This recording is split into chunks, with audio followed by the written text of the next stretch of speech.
আজ অনেক কাজ করছি, মা বাড়িতে নাই, নানির বাড়ি গেছে। আমি আর আমার বোন বাড়িতে আছি। আর আজকে ধান নেড়ানোর জন্য বাড়িতে কামলা হয়েছে, যাকে বলে কৃষক। কামলা বললে একটু ছোট ছোট মনে হয়, ছোট লোক মনে হয়।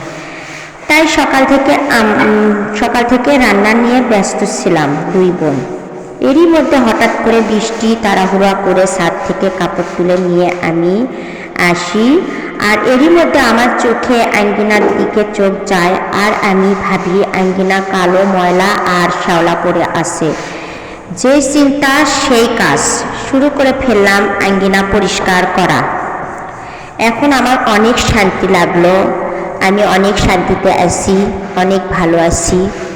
মানে কাজ না করে পারলে আমার একদম গা কিটিরমিটির করে, একদম ভালো লাগে না। আমি যেখানেই থাকি, যে প্রান্তে থাকি, আমি যেখানেই যাই বা যার বাসাতেই যাই বা আমার নিজের সংসারে বা আমার বাবার বাড়িতে, আমি যেখানেই থাকি, আমি এগুলো এলোমেলো দেখলে একদম সহ্য করতে পারি না। কখন আমি এগুলো ঠিক করব, কখন আমি এগুলো কাজ করব, কখন এগুলো না করা পর্যন্ত আমার একদম শান্তি হয় না। আমার আর বোনেরা কিন্তু এরকম না, আমি যতটা এরকম একদম মানে আমি মায়ের বাড়িতে সবাই অলসতা বোধ করে, আমি করি না। আমি একদম